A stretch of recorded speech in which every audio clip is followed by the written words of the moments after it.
Like a little music with your meal, Tuco? Music? Yes, it's very good. Very good for the digestion. We are the music makers, and we are the dreamers of dreams. You know, we're always quickest to doubt people who have a reputation for being honest. I find your lack of faith disturbing. Could be a monkey or a orangutan. A bald monkey? Is he a pig? He sure eats like one. It's Hard-Headed Sports with Spinny and Fetty Bus. Famous for their podcasts, you can now catch them right here on the Al Travis Show. Well, we've got Spinny with us today. Spin, how you doing, my boy? I'm doing wonderful, Al. How about you? I'm good. I can't complain, especially doing what I do for a living. A lot of good stuff to talk about in sports, a lot of crazy stuff to talk about in sports. Well, I guess we'll do it all here this morning. Let's start with your thoughts on your Minnesota Vikings over the weekend. And let's be honest, a Super Bowl performance. Come on. Yeah, I mean, definitely not a performance I expected, that's for sure. Yeah.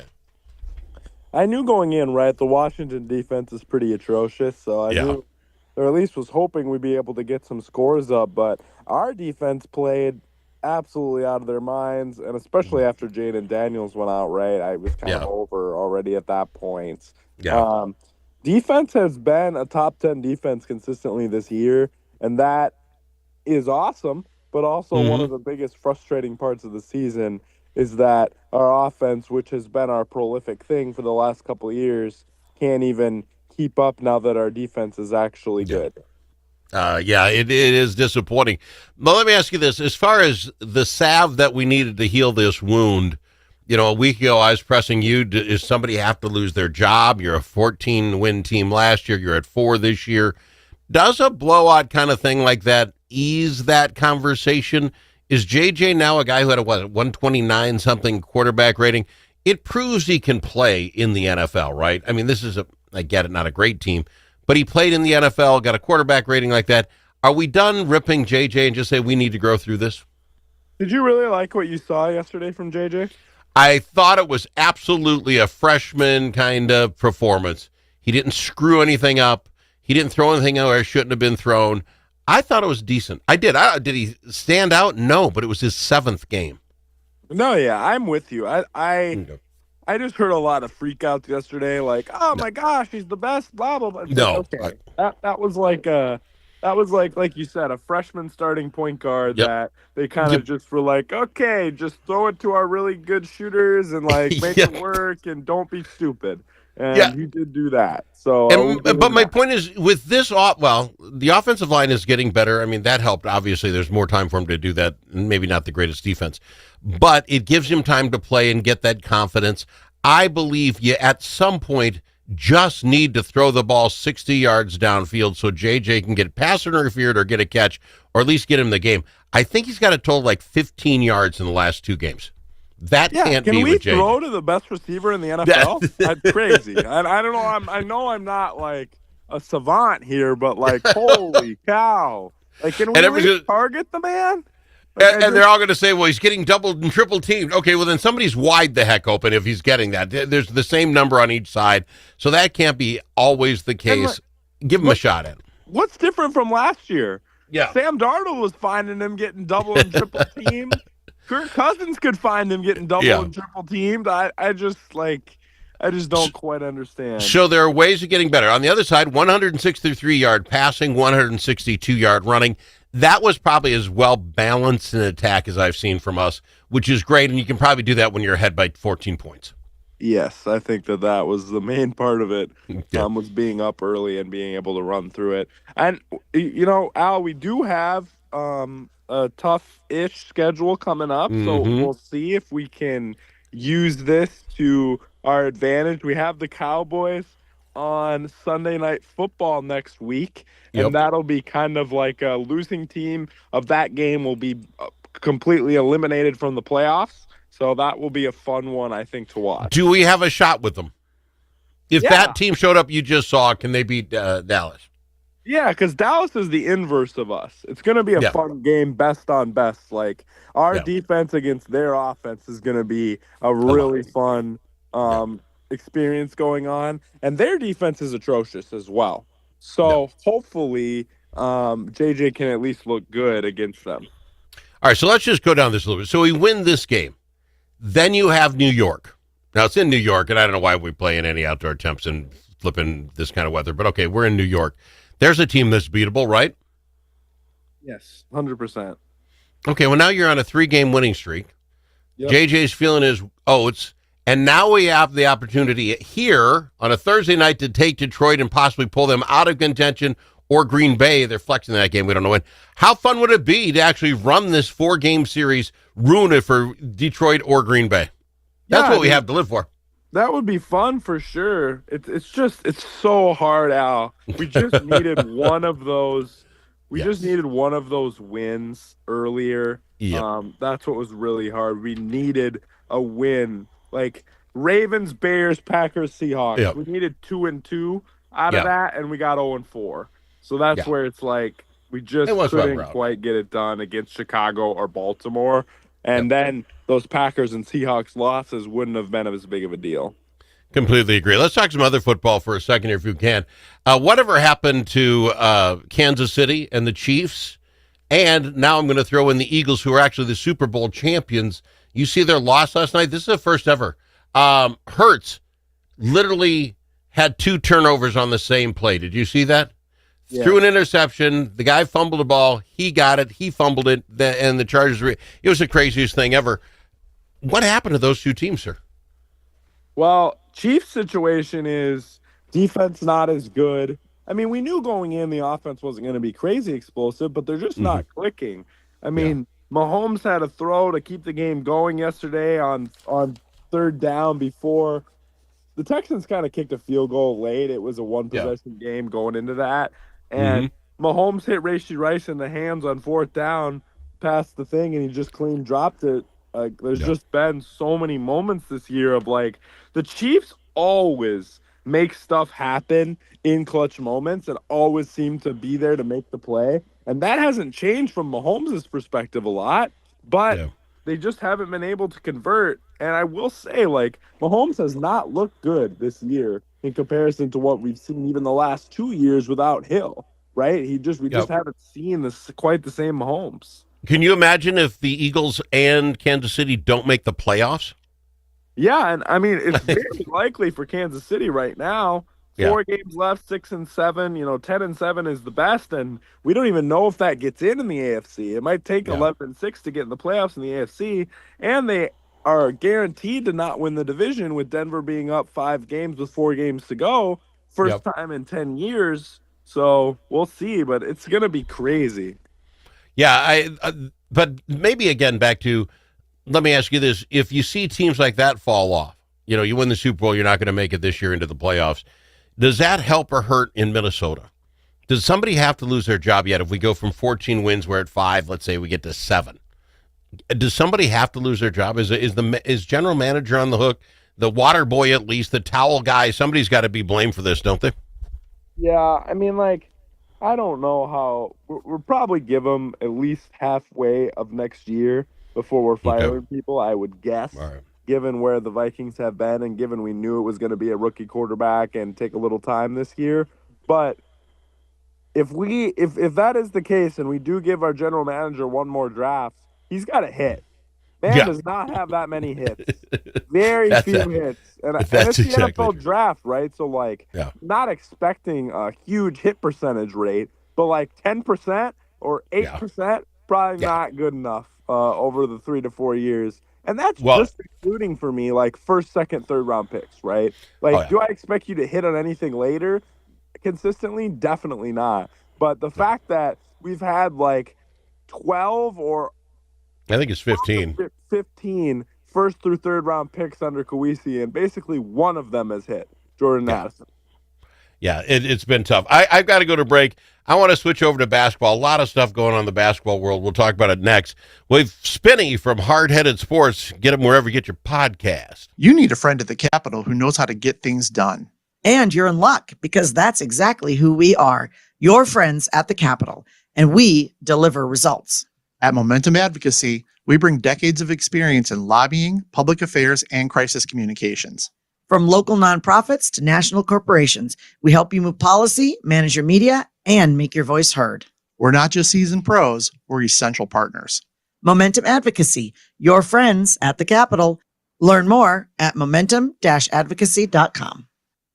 Think about it. Now that school's back in session, how are Minnesota students doing? Not very well. Minnesota ACT scores fell again last year and are the lowest they've been in 10 years. In fact, fewer than half of Minnesota students can either read or do math at grade level. Think about it. We used to brag about our schools. Now we're losing to states like Mississippi. Visit AmericanExperiment.org for more information. Think About It is brought to you by Center of the American Experiment, Minnesota's think tank.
A as in alligator. L also in alligator. But it's not alligator. It's the Al Travis Show. And we've got him, Spinny, from Hard Headed Sports, talking all things sports. Spin, let's talk a little basketball with our Wolves.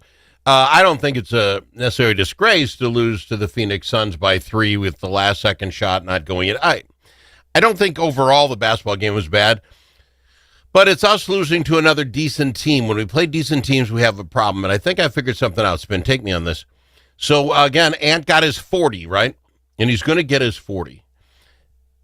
I think an issue we have is the other guys, when they allow Ant to have those kind of performance, allow him, when he takes the time to do that on his own, because there was no Booker for the other team, so, I mean, they had their best guy out, too. He's in, dishing and dashing. When it came down to it, they put the stop on him. There's 8 seconds ago. I think it was McDaniels and Nas each had a shot to tie that game with the rebound, and they were clunkers, both shots. And I'm sitting there thinking, you know why? They sat for the last 10 and a half minutes not in the game, right? It was the Ant show. I think we've got to evenly distribute all games so that those people are ready and in the game. Is that brilliant Freud stuff, or what do you think? I mean, at least getting those guys going early. I think that's kind of the LeBron James thing I like to steal for all stars. Like, get your other guys going early in the first and second quarter. Get them going, right? Because, like, Ant can score his shots whenever he wants. I'm not worried about that man getting going. Like, he's going. He's going automatically. So it's like, get him going early, get him a couple easy shots, get him in rhythm, right? And then as they get into that point, they can develop that throughout the game and then be more ready to go in the fourth quarter. I think that's a little bit of what we need to try to employ going forward. But, like, listen, Nas had a 3 with 50 seconds left to tie the game, right? Ant gets it to 1. We foul, and like you already talked about, two plays basically at it there at the last in the last 8 seconds or whatever, and we just couldn't make it happen. So it's going to happen sometimes. But I am that we lost to the Suns without Booker. But you gotta even up the scoring somehow, like you say, get people involved. Jaden McDaniels, and I like the kid, 4 points in 40 minutes. Dante DiVincenzo, 2 points in 27 minutes. Those guys are starters for us. Then you put Nas out here for 30. He had 6. Right, and those are the guys. So you get down to the end, and the 2 guys that took those shots, Jaden McDaniels, 0 for 5, Nas Reed, 2 for 10. You had, at the end, when you wanted to tie a game, 2 guys shoot that were 2 for 15. I think if you're the Suns, you take that, don't you? The odds are with us. Let them always be in your favor. Agreed. I mean, I like you said, Reed, DiVincenzo, and McDaniels on the game were 4 for 26 from the field. So I just don't think you're gonna win a lot of games when you're 3, 4, and 5 as far as best players on the team are shooting basically 5% from the field. Yeah. And again, these days will happen. I'm not ripping everything, but look at the other side. Phoenix wins without their best guy. Their points, 11, 18, 22, 12, and 19. That's their starting 5. Their 6th guy also got in double digits. We got Ant with 40 and Randall with 21. And from there on, it's just nothing. Now, that being said, I want to throw this out for Rudy. Rudy Gobert. He's a big man. I don't stick up for him much. It was a big man's game inside to start. You're going to stick up for Rudy on this, Al? Well, I think it's interesting. He got fouled, and he got somebody technical fouled him, swung at the ball, got nowhere near it, and beamed him in the head.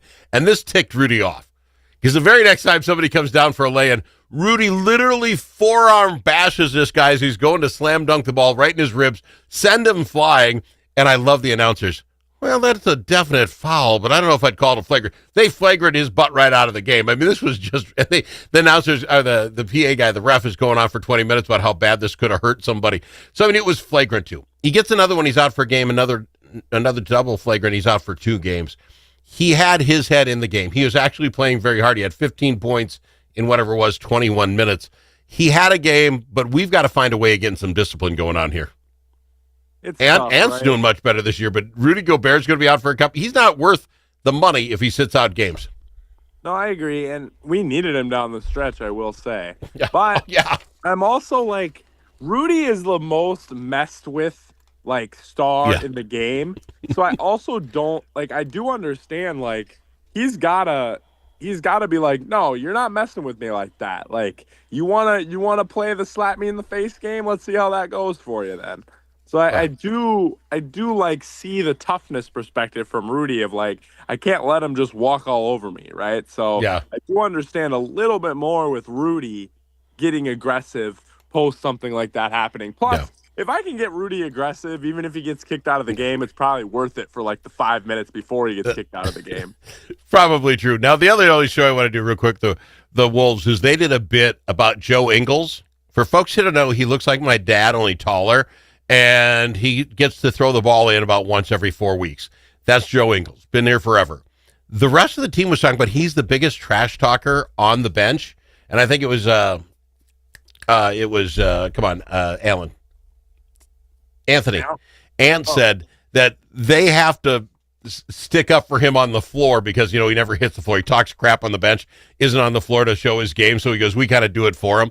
I thought that was the greatest little 3-minute vignette they've ever done. It was all about Joe Ingles being a talker.